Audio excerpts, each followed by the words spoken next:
A paz do Senhor Jesus, meu irmão, minha irmã, sejam todos muito bem-vindos.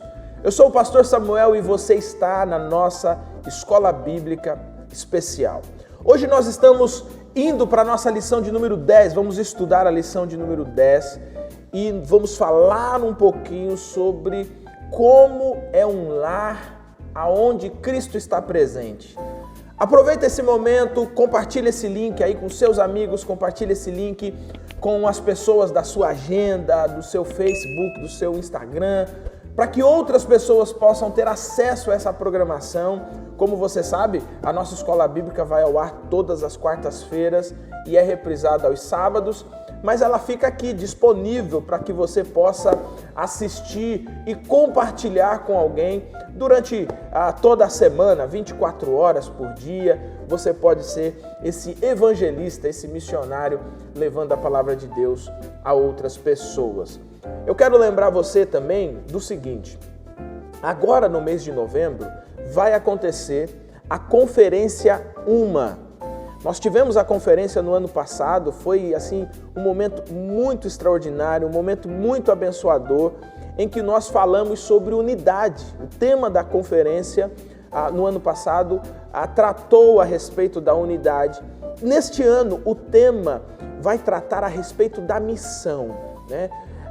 Como que Deus ele se descreve, como ele se dissolve por todas as partes para que a missão seja realizada. Por isso eu quero convidar você a entrar no site da conferência, fazer a sua inscrição e marcar esse tempo para estar junto com outros tantos estudando a palavra de Deus em torno desse tema, missão. Como você sabe, esses são os norteadores, né, dessa gestão: unidade, missão e avivamento. No primeiro ano nós falamos sobre unidade, nesse segundo ano, então vamos falar sobre esse segundo eixo, que é o eixo da missão. Então que você não perca, entrando no site você vê todos os preletores que estarão presentes, todas as trilhas que você pode participar, todas as informações para que você possa estar conosco nesse tempo agora no mês de novembro. Então não perca tempo mesmo, tá? Fique alerta aí para que você possa também ser edificado nesse tempo de conferência. Bom, pega aí a sua lição bíblica, pega a sua Bíblia Sagrada. Hoje nós vamos estudar, como já disse, a lição de número 10. Então vai ser um momento da gente conversar ali a partir do versículo 18 do capítulo 3, a respeito desse lar, o lar que Cristo está presente. Com a Bíblia na mão, lição bíblica, caneta, lápis, vamos estudar a palavra de Deus.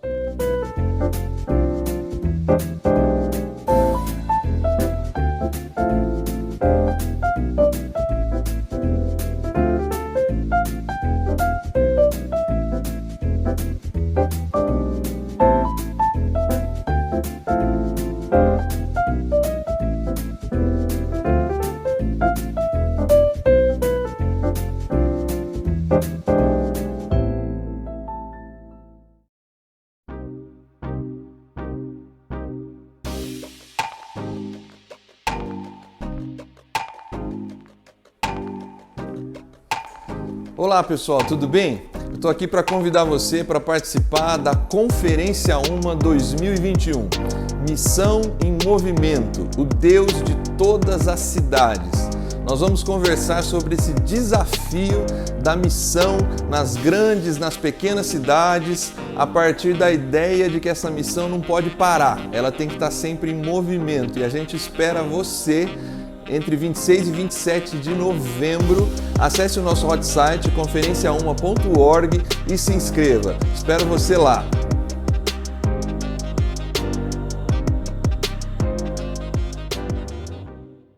Meus queridos, há um dado que foi extraído em 2020, que você tem aí na sua lição bíblica, na introdução da lição bíblica, que eu gostaria de reproduzir aqui para você. O Brasil, em 2020, registrou o maior número de divórcios da sua história. Apenas em 2020, o número de divórcios ultrapassou a história no Brasil, a história dos divórcios no Brasil. Segundo dados do Colégio Notorial do Brasil, o aumento foi de 15% em relação ao mesmo período em 2019. Alguém já disse que nos últimos tempos nunca se casou tanto e nunca se divorciou tanto. Há casamentos que duram poucos meses, há casamentos que duram poucos anos. Toda festa, convidados, gastos astronômicos de dinheiro para fazer as cerimônias as mais lindas possíveis, mas o casamento não dura. E esse é um dado triste, esse é um dado que acende de fato um alerta para todos nós. Por quê? Porque há um problema nos lares, há um problema dentro de casa, há um problema nos relacionamentos.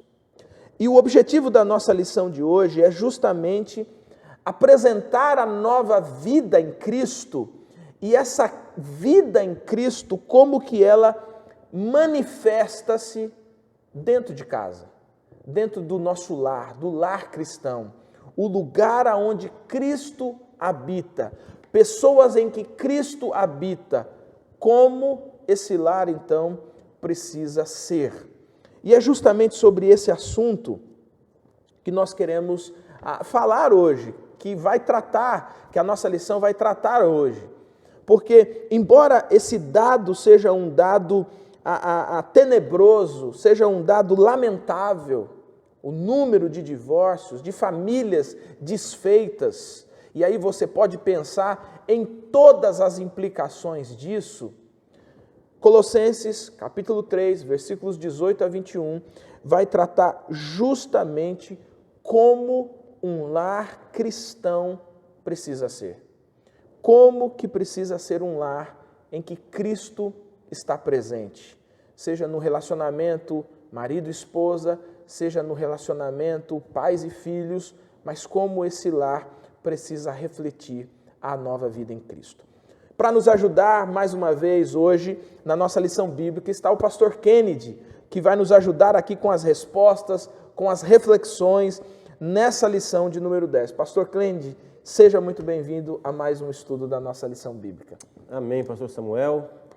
Paz do Senhor Jesus, irmãos e irmãs, é uma alegria poder estar aqui novamente, né? E é um assunto que a gente já passou um tempo atrás, numa outra lição, né? Outra lição. Falando sobre casamento, relacionamento, e hoje a gente vai voltar de novo a falar sobre família, dentro da ideia quando a família está enraizada em Cristo, né? É muito interessante dessa pequena sociedade dentro da comunidade cristã, dentro da sociedade, e que é importante porque ela é a base de todo o resto. Sim, né? sim. Muito bom. Um bom pentecostal, né? Você falou que nós já tratamos desse assunto, né?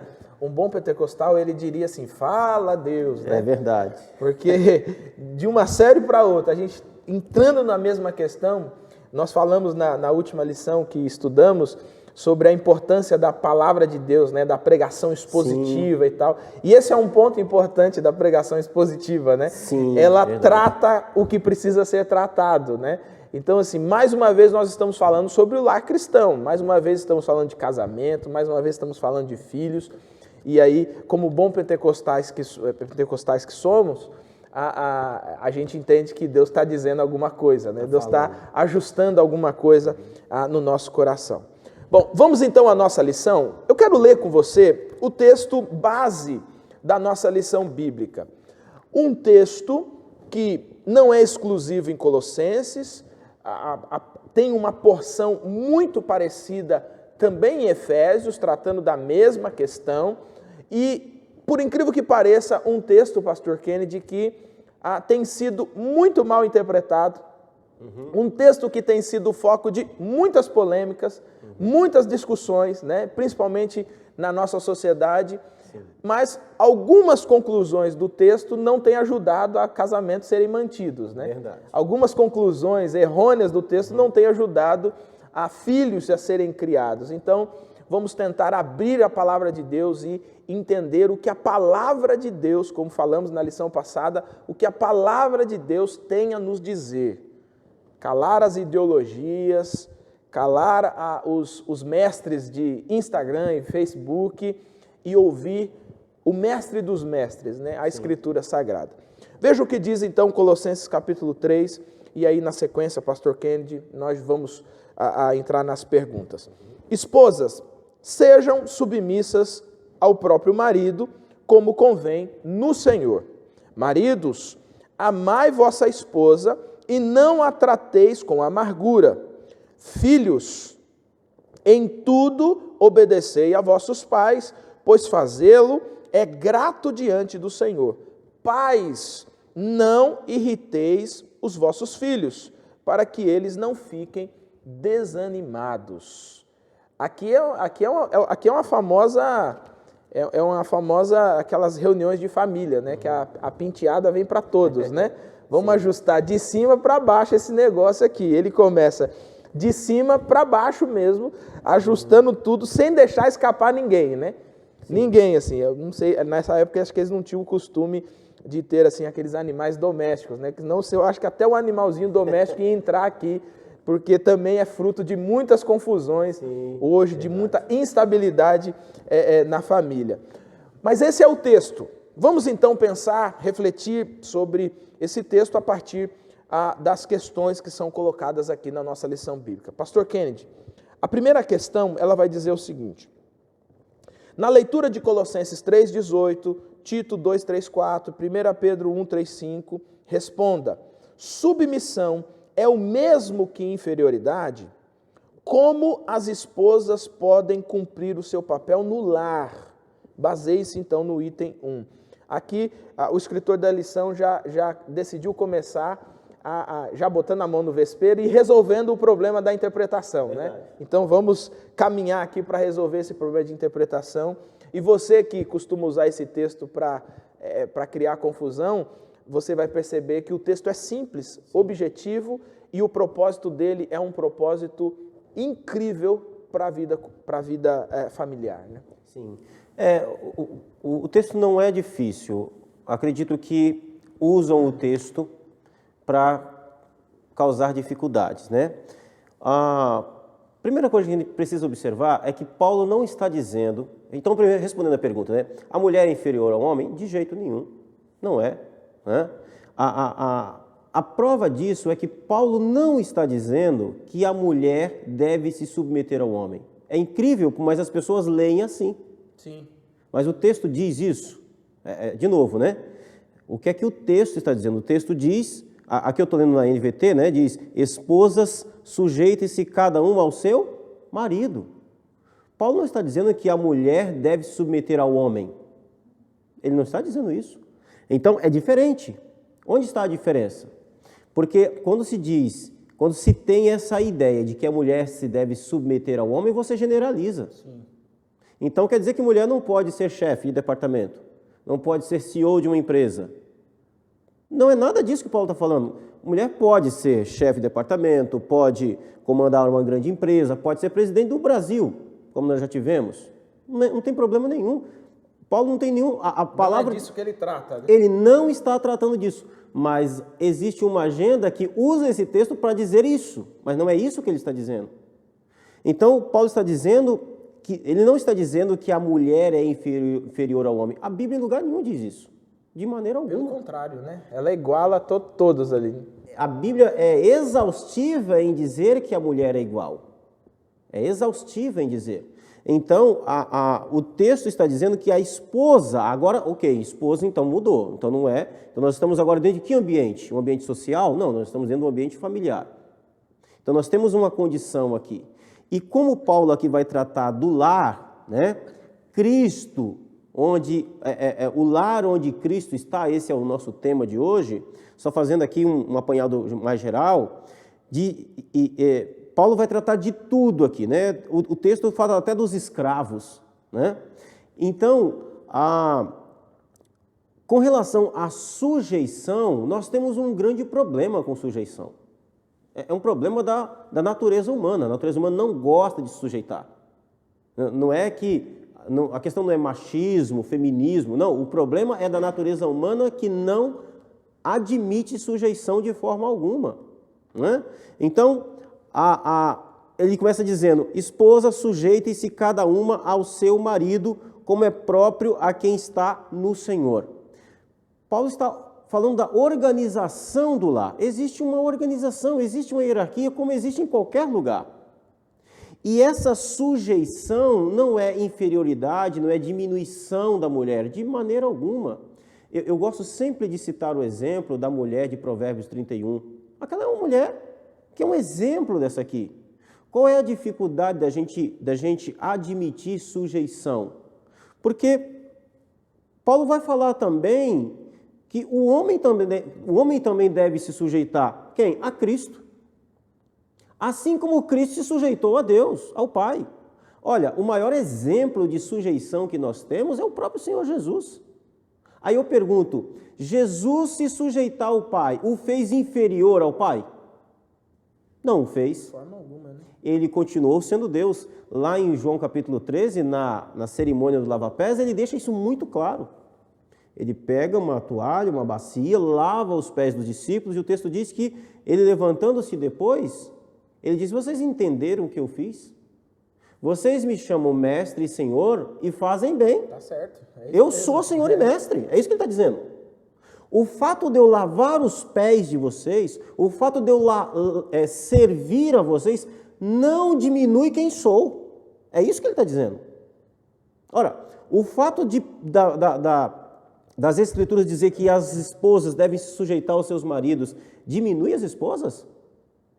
De jeito nenhum. Não diminuiu quem Cristo era. Ele diz: olha, o fato de eu ter lavado os pés de vocês, eu sou Senhor e Mestre, o fato de eu ter lavado os pés de vocês não diminui quem sou. Eu continuo sendo Senhor e Mestre. E vocês vão fazer a mesma coisa. Vocês são meus discípulos, vocês também vão servir uns aos outros. Vocês também vão se sujeitar uns aos outros. Né? Então, como que uma esposa ela pode cumprir o seu papel no lar? Então já deixa claro aqui uma coisa: no lar cristão, e não importa o que a sociedade diga, o que a Bíblia diz? A Bíblia diz que no lar cristão, cada um tem uma função, cada um tem uma responsabilidade. Graças a Deus que é assim.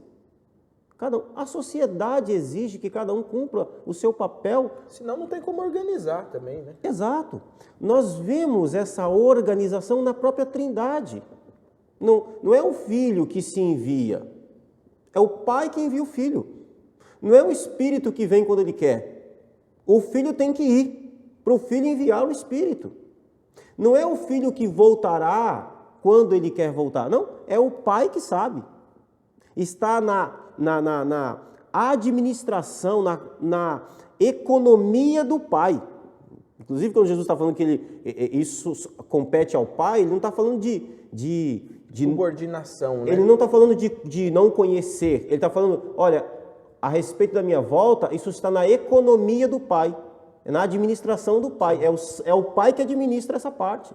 Sujeição. E não tem a ver com subordinação, né? Que às vezes as pessoas confundem sujeição com subordinação. Exatamente. Né? É o caso da esposa. Então, essa beleza, há uma beleza na sujeição. Não há diminuição, não há inferioridade, há uma beleza. Nós vamos ver que há um ciclo na sujeição. Há um ciclo. E isso vai ficar muito claro quando a gente falar a respeito dos maridos. Né? Porque esse ciclo fica muito claro. Então, assim, como que uma esposa, respondendo a segunda parte da pergunta, né, ela pode cumprir o seu papel? Ora, fazendo a sua função. Uma esposa pode trabalhar, pode ser independente? Pode, não tem problema nenhum com relação a isso. O apóstolo não está tratando disso, a Bíblia não está proibindo esse tipo de coisa. Né? Tem capacidades, tem virtudes, haja dentro das suas capacidades e das suas virtudes. Não tem nenhum problema com relação a isso. Eu quero citar um filme que eu vi, O Diabo Veste Prada. Quem já viu o filme, tem uma cena que é muito interessante.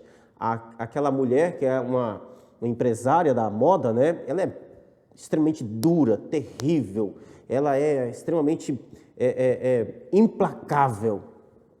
E tem uma parte lá do filme onde a protagonista do filme, a moça, viaja junto com a empresária e elas estão no mesmo hotel. E tem uma cena onde ela consegue perceber que lá no hotel, aquela mulher que na empresa ela regia o império da moda, em casa tem um marido que está sobre ela. Ela está sujeita àquele marido. É isso. Isso diminui aquela mulher? De jeito nenhum. Mas há uma lógica, há uma hierarquia, há uma organização nesse lar, né?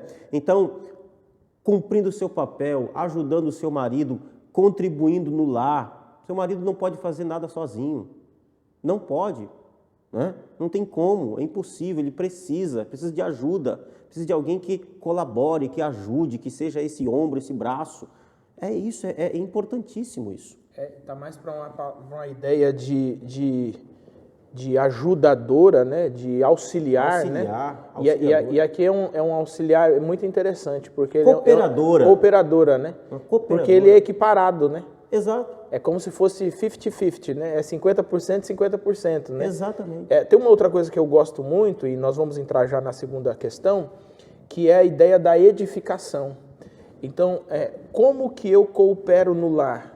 A partir do momento que a tarefa que eu exerço, ela edifica o meu lar, né? Às vezes a gente vê a discussão pela tarefa, mas não vê a discussão pela edificação. Sim. Porque o lar, ele é edificado de diversas formas, né? Mas como que ele é edificado a partir dessa ideia da cooperação, né? Tanto de esposa quanto de marido, né? Como que essa cooperação, ela faz com que a família seja edificada, né? Então isso é um negócio muito interessante. A segunda pergunta, ela vai tratar justamente dos homens, né? E aí, para quem muito afoitamente, né, quando lê a primeira parte do texto, né, muito afoitamente conclui ou que há uma espécie de preconceito, ou, enfim, essas agendas que tentam cooptar, né, o texto sagrado, quando lê a segunda parte, às vezes até finge que não leu, mas ela é interessante. Como os maridos devem tratar as esposas? Fale sobre os dois níveis de referência do amor do marido por sua mulher, apresentados segundo Colossenses 3,19, Efésios 5,25 e também 1 de Pedro 3,7. Olha que coisa interessante. Da mesma forma como Paulo não está dizendo que a mulher é sujeita ao homem, ele não está dizendo que o homem deve amar a mulher, em sentido generalizado. Ele diz o quê? Maridos, amem cada um a sua esposa. Né? Então, agora ok. Então, o que é esse amor do marido? Né? Às vezes ele é visto como algo mais fácil. A mulher deve se sujeitar ao homem. Isso é inferioridade. Não é inferioridade, a gente já viu que não é. Isso é muito difícil. Bom, primeiro que existe uma cláusula importante que Paulo falou, né? Eu esqueci de comentar, que ele diz como é próprio a quem está no Senhor. Então, assim, primeira coisa, irmãos, tem um padrão aí, né? Nós estamos falando aqui, não espere que este mundo que não está no Senhor entenda isso daqui. Isso é um fato. Não espere. Porque você vai ver os extremos. Você vai ver, por exemplo, civilizações como nós temos acompanhado ultimamente na televisão, onde a mulher é vista como um animal, como um objeto. Olha o extremo, né? Nós vimos isso aí recentemente nas imagens lá do Oriente Médio. Mulheres acorrentadas. Aquilo ali é bíblico? É aquilo ali que a Bíblia está falando? Não é daquilo ali que a Bíblia está falando. Sim, exatamente. Você também tem outros extremos, né? Uma mensagem de libertação feminina que não faz o menor sentido, onde o homem ele simplesmente não existe na vida da mulher. Não faz o menor sentido. Não é disso que a palavra de Deus está falando. Então, entenda que nós estamos falando aqui daquilo que se trata de quem está no Senhor. Então, isso aqui é uma mulher de Deus e um homem de Deus, né? Exatamente, isso é um lar cristão. E aí a gente não pode também entrar nessa de achar que esse mundo vai entender isso daqui. Não. Tem gente que não consegue entender. Isso é contracultural, né? É contracultural, porque é para o lar cristão. Então, o homem deve amar a sua esposa. De que maneira? São os dois pontos, né? Quais são os dois referenciais que o homem deve amar a esposa? Então, Paulo diz que ele deve amar a esposa como ama a si mesmo. Aí já começou a complicar o negócio, né? Já começou a ficar difícil, né? Exatamente. Então, no mesmo nível que este homem se ama, ele deve amar a sua esposa. É sentir na carne, é um amor prático.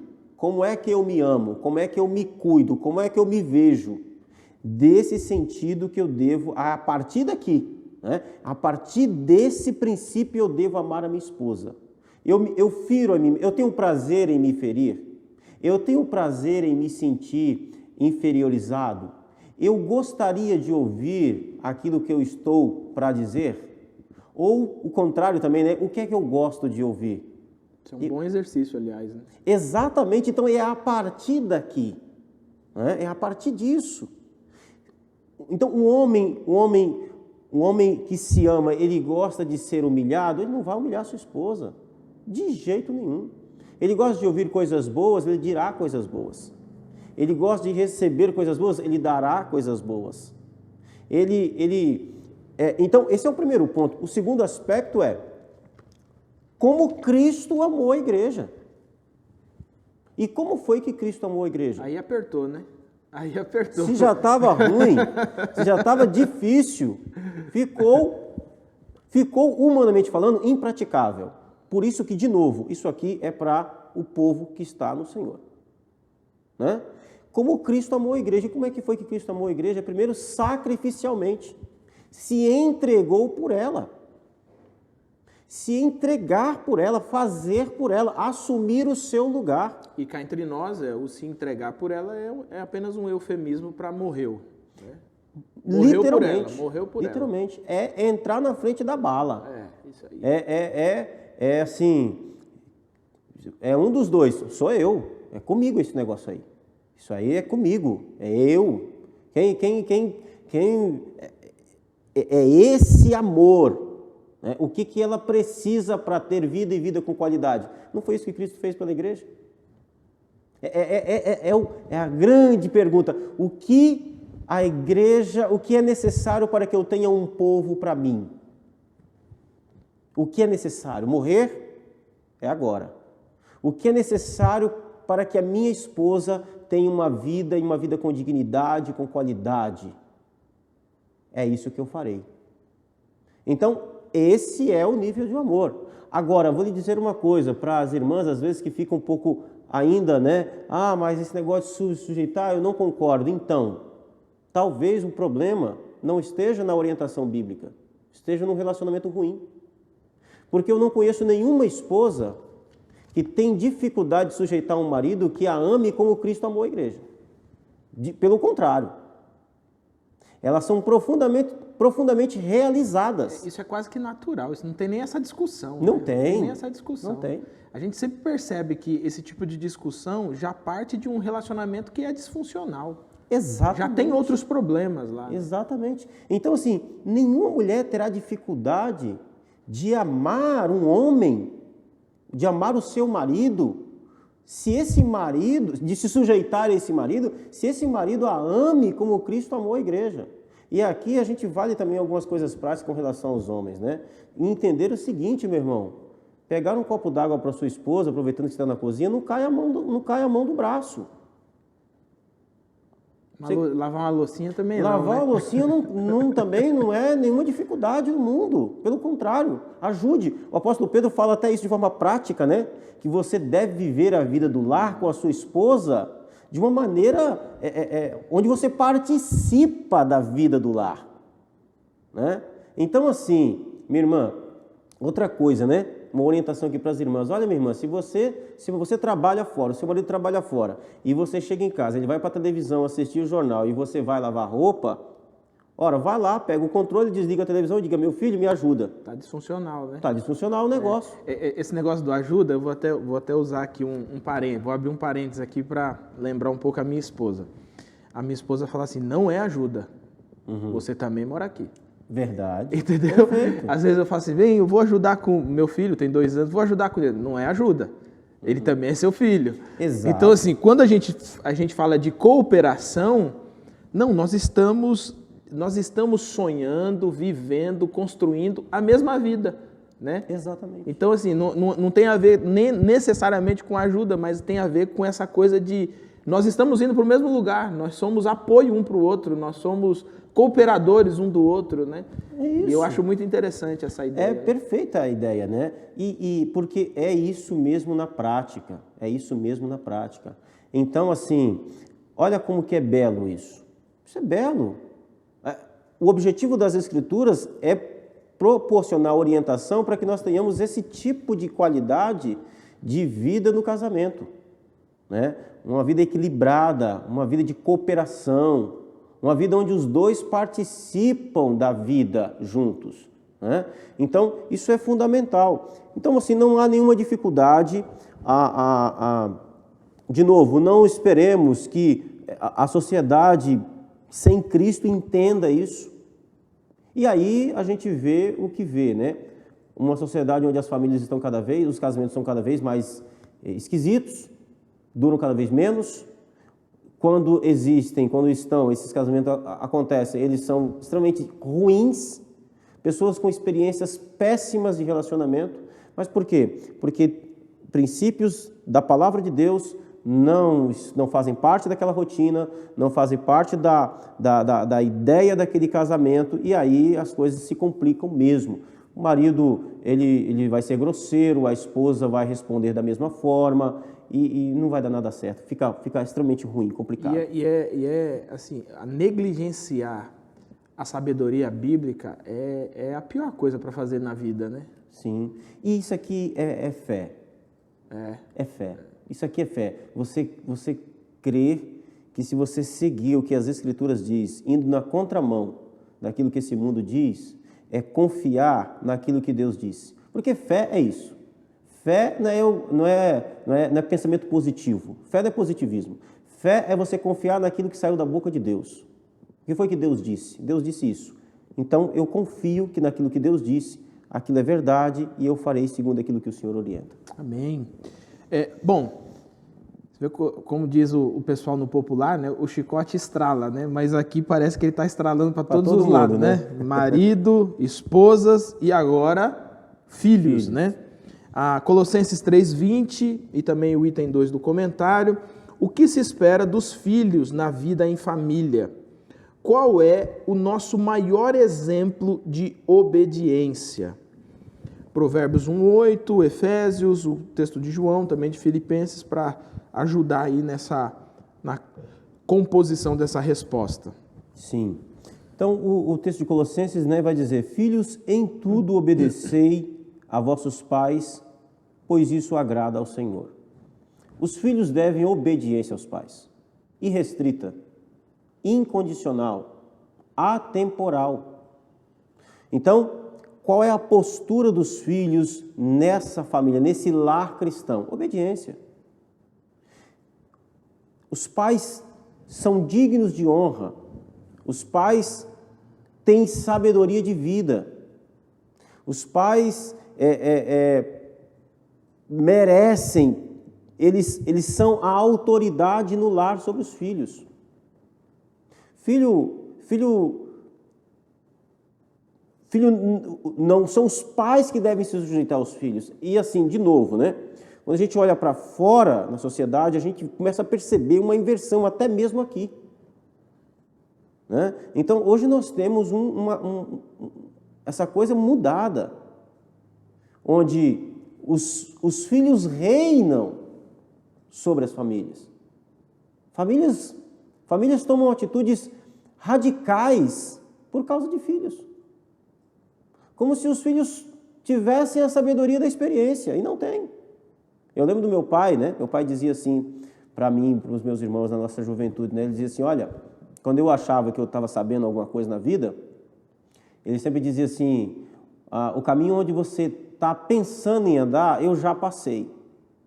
Eu já sei onde está o buraco, né? Já sei onde está o... Exatamente. E não é do jeito que você está pensando. Acabou. Porque assim, um outro detalhe importante que você pode notar: filhos precisam que pais se posicionem.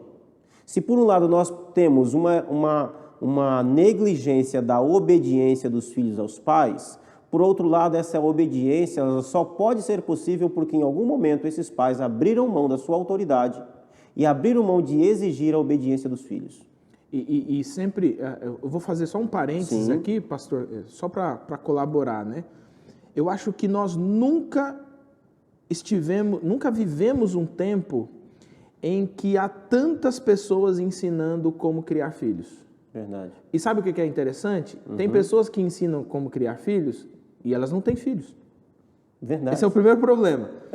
Às vezes eu olho alguns Instagrams aí de pessoas que têm filho, tem 3 meses com filho e já está dando palestra no Instagram.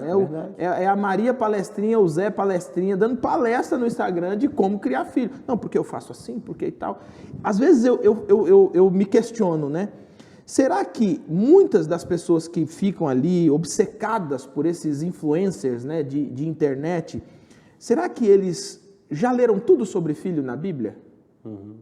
Essa é uma pergunta que eu faço, assim, para mim mesmo. Eu prefiro, eu não entro na confusão, mas eu pergunto assim, será que eles já leram tudo que a Bíblia fala sobre filhos? Será que já leu, né, Efésios, Colossenses? Será que já leu os textos de Provérbios sobre criação de filhos? Provérbios é um problema, né? Você está entendendo? Porque assim, eu estava falando com a minha esposa esses dias, nós vivemos uma sociedade, pelo menos essa sociedade midiática, né? Ela tem uma necessidade de opinião. Necessidade de opinião. E nessa necessidade que ela tem de dar opinião, acontece isso. Né? A menina tem 20 anos, 22 anos, mas ela quer dar aula sobre criação de filhos. Não, porque eu fiz uma pós-graduação. Minha filha, pós-graduação é ter filho. Vai ser mãe primeiro. As pessoas mais inteligentes sobre criação de filhos são os que tiveram filhos e que sobreviveram a isso e que criaram filhos honestos, filhos no caminho do Senhor, amando o Senhor. A Bíblia fala isso. Né? Quando a Bíblia fala de ensinar a criança, né, para que ele se lembre disso quando ele for adulto, ela está descrevendo um lar onde a sabedoria bíblica dominou. Não é o influencer XYZ. Né? Então a gente precisa ler um pouquinho mais a Bíblia. A Bíblia tem orientação. A Bíblia tem orientação para o casamento, como nós já vimos. Tem orientação para a criação de filhos, como nós já vimos. A Bíblia tem orientação para as relações comerciais, de trabalho, como nós já vimos. A gente precisa ler a Bíblia. Com certeza. E nos pautarmos a partir daquilo que ela diz. Independente do tempo em que nós estamos vivendo. Isso é importante. Então, assim, a criação de filhos, o que tem me chamado muita atenção é exatamente isso. Filhos têm necessidade de referência. É um outro aspecto. Se nós tratamos de filhos aqui Paulo está tratando, na verdade, de duas coisas, de pais e filhos. Pais e filhos.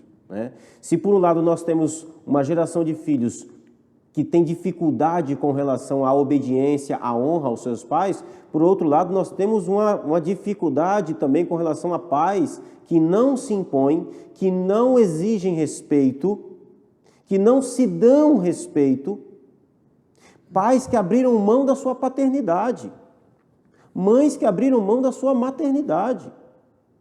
Então, muitas vezes o pai é só o sujeito que paga a conta, compra a roupa, dá comida. Mas não existe honra, não existe respeito, não existe nada disso. A obediência foi facultada. Né? Os filhos decidem o que eles querem ser, no sentido de a vida em que vão viver. Não é meu filho que vai dizer a vida que ele vai viver. Ah, mas pai, estão fazendo assim então. Né, com aquela história, mas todo mundo está fazendo isso, mas você não é todo mundo. Não é todo mundo. Né? Você não é todo mundo. Às vezes a mãe do Cristo tem razão, né? Exatamente. E aí é que está. Por que faz tanto sucesso aquele seriado?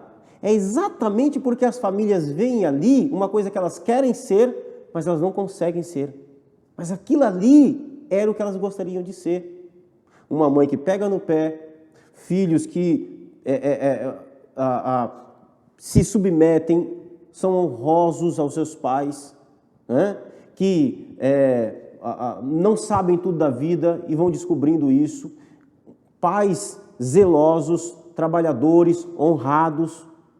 Filhos precisam de pais que impõem a eles limites. Os jovens precisam, eles têm necessidade. Eles podem não admitir isso. Deixa o seu filho adolescente correr solto. Já vai chegar um momento em que ele vai exigir de você que você tome postura, que você diga para ele para onde ele deve ir. Ele não sabe. E aí que você deve dizer, olha, não é não, sim é sim, é por aqui, é por ali. Então falta muito isso. Eu percebo, talvez eu tenha sido criado num tempo onde meu pai me criou assim, mas eu olho para a educação que meu pai me deu, de como os meus pais nos criaram, eu não vejo muita diferença daquilo que a Bíblia ensina. Né? Correção. Os filhos precisam ser corrigidos. A Bíblia proíbe que os filhos, a lição não trata, mas eu vou entrar aqui porque nós citamos Provérbios. A Bíblia fala de filhos sendo disciplinados. A Bíblia diz para não tirar a disciplina dos filhos. Ela não fala de espancamento. Ela não fala de abusos. Nem de violência. Nem de violência. Mas ela fala que filhos devem ser disciplinados. Se o seu filho não aprender a ouvir não de você, ele vai aprender a ouvir não lá fora. Sabe qual vai ser o grande problema? É que ele vai achar que o mundo é do jeito que você o criou, e não é. E quando ele ouvir o não da namorada, ele vai entrar num estado de depressão. Quando ele tomar um não uma proposta de emprego, ele não vai saber lidar com isso. As pessoas não sabem dizer não para os seus filhos. O filho quer, dá. Não é assim que a vida funciona. A vida não funciona assim.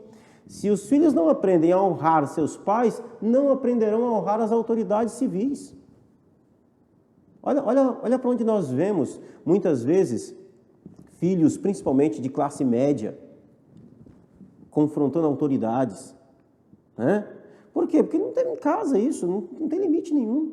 Então, não é isso que a Bíblia ensina. A Bíblia ensina que os filhos devem obedecer aos seus pais, e os pais precisam ter postura de pais. Isso é importante. Correto, correto. Bom, vamos para a nossa pergunta de número 4, então. Fale sobre o dever dos pais na educação dos filhos, baseie-se no item 2 do comentário, também nos versículos, o versículo 21 do capítulo 3 de Colossenses, Efésios 6:4, Provérbios 3:12. Aqui eu sempre enxerguei essa parte complementar aqui do ensino do apóstolo Paulo como a correção, né? Para aqueles que dizem que disciplinar o filho ou a submissão do filho é violência, infelizmente, e aí eu digo assim com uma certa dor no coração, as pessoas querem partir sempre do princípio de uma família disfuncional. Por isso que o apóstolo Paulo aqui já começa falando que essa é uma família em que Cristo está presente. Sim. Então aqui as coisas estão funcionais. Há uma mãe, há um pai, os filhos estão presentes, né? Então aqui nós não estamos falando de um pai disfuncional, uma mãe disfuncional, porque às vezes parece que sempre partem desse princípio, né? Então não é essa a ideia aqui. E aqui parece que o apóstolo Paulo, então, vai fazer essa correção, né? Quando ele usa esse versículo 21. Então, qual é, então, o dever dos pais, pastor Kennedy? Sim, olha que coisa interessante, né? O apóstolo Paulo vai dizendo, pais não irritem seus filhos para que eles não se desanimem. A gente precisa entender o que o apóstolo Paulo está dizendo aqui, para não entender errado nos dois sentidos, né? Quer dizer, então, que eu não posso deixar meu filho chateado. Não é isso, não. A decepção na vida de uma criança é importante que ela tenha, porque a vida é decepção. Vai acontecer. Vai acontecer. Não é disso que ele está falando. Quando Paulo diz que pais não irritem seus filhos para que eles não desanimem, Paulo está falando o seguinte, que os pais eles têm uma influência sobre e uma responsabilidade sobre aquilo que é causado no coração dos seus filhos. Então eles precisam ter sabedoria na criação desses filhos, para que esses filhos não fiquem desanimados no sentido de desistir, de ficarem, sabe, aquela criança, aquele adolescente, aquele filho que foi tão pressionado que aquilo levou sequelas para a vida. É disso que ele está dizendo. Não irritem seus filhos para que eles não fiquem desanimados, para que eles não desanimem. Então, precisa ter sabedoria. A mesma mão que disciplina, o mesmo pai que disciplina, a mesma boca que disciplina, também orienta, conversa, explica, né, por que isso está acontecendo. Por que o filho ficou de castigo? Precisa ser explicado. Porque se não for explicado, ele vai achar que aquela disciplina foi injusta. Paulo está falando aqui da disciplina ou da orientação dos pais mal aplicada, que deixa os filhos com a intenção de que eles foram injustiçados. Meu pai é injusto, minha mãe foi injusta. Não, a minha mãe e os meus pais, quando corrigiam a gente, eles faziam, olha, eu vou fazendo isso por causa disso, disso e disso. Geralmente, quanto maior era a lista, mais tempo durava, né? Exatamente, mas assim, depois da disciplina aplicada, não tinha como ficar com raiva. Não tinha mágoa. Não tinha mágoa. Eu entendo hoje, graças a Deus. E eu acho que esse aborrecimento está muito relacionado com a injustiça, né? Sim. Com você imprimir no seu filho algo que não tem nenhum tipo de justificativa. Exato. Né? Porque você chegou estressado, ficou nervoso, saiu gritando com todo mundo. Isso não tem justificativa. Né? Sim. Porque minha família todo mundo é bravo, então eu sou bravo também. Isso não é uma justificativa também, né? Então, a boa parte dessa irritabilidade, né, desse sofrimento, né, que filhos têm, está relacionado com o caráter de um pai ou o caráter de uma mãe que não foi amoldado em Cristo. Exato. Esse caráter precisa ser redimido em Cristo, senão não tem como produzir algo bom, né? Com certeza. E aí vai produzir esse tipo de desânimo, né? É exatamente baseado nisso. A má orientação dos pais que causam a sensação de injustiça nos filhos. Aquilo que de novo, né? A gente sempre vai voltar para esse ponto. Nós estamos falando aqui, estamos partindo dessa ideia do disfuncional. Né? Então, não é assim que deve ser. Os pais devem corrigir os seus filhos, disciplinar os seus filhos, orientar os seus filhos e justificar as suas ações. Isso é o que é importante. Pai não deve satisfação para o filho, mas deve justificar para os seus filhos aquilo que ele está fazendo, até para que os próprios filhos aprendam a ser pais. Isso faz parte da correção, né? Faz parte da correção. O próprio, a gente lê, por exemplo, o texto de Hebreus vai dizer que Deus disciplina os seus filhos porque os ama. Exatamente. Né? Então, o amor já é uma impressão de que aquilo é um cuidado. Né? Sim. E você saber a causa pela qual você está sendo disciplinado é importante para a correção. Né? Claro. Senão é sofrimento por sofrimento. Sim. E também isso imprimirá nesse filho a maneira como ele tratará os seus filhos. Muito provável. Ele levará aquela informação, né? Então, assim, se for ruim, ele levará uma informação ruim. Mas se for boa, ele levará uma informação boa. Uma referência, né? É a referência. Isso é muito importante. Isso é importante, né?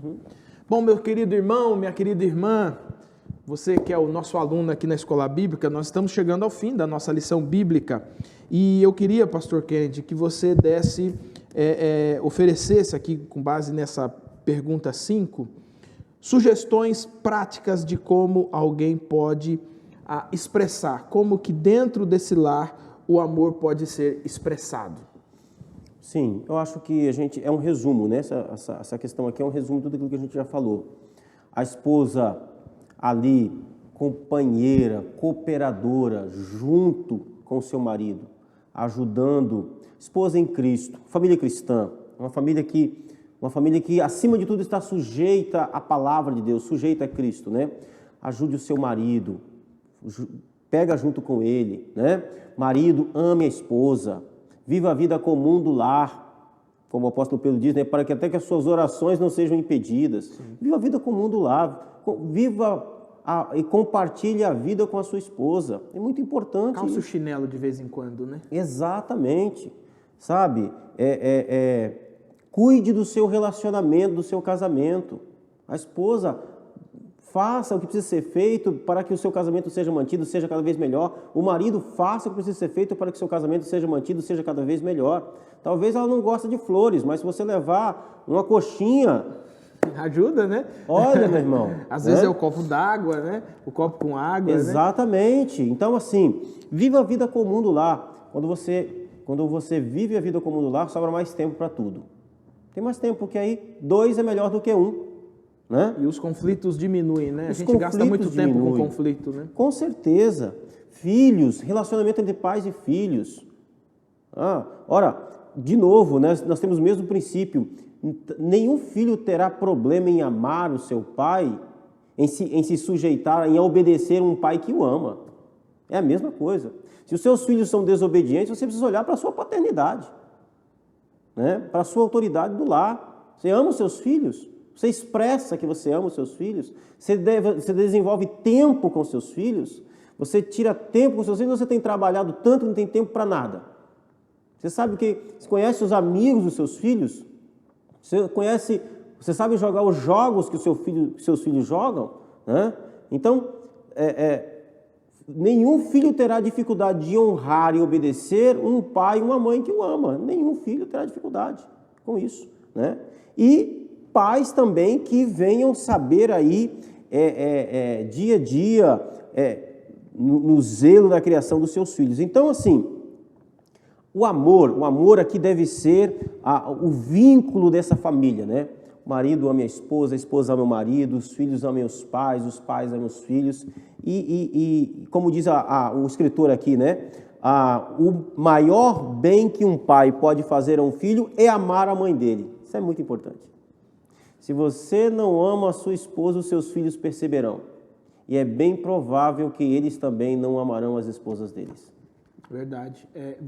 Vira uma sucessão de relativização, né? Tudo Exatamente. é relativizado a partir daquela imagem que eu construí durante a vida. Né? É a referência. Né? Agora, um filho ou uma filha que vê o seu pai amando a sua esposa, a sua mulher, a sua mãe, né? Ou uma mãe amando, olha, as chances do seu filho fazer uma boa escolha no casamento será... Ele não aceitará nada menos do que isso. Não, né? de jeito nenhum, de jeito nenhum. Isso é um negócio importante.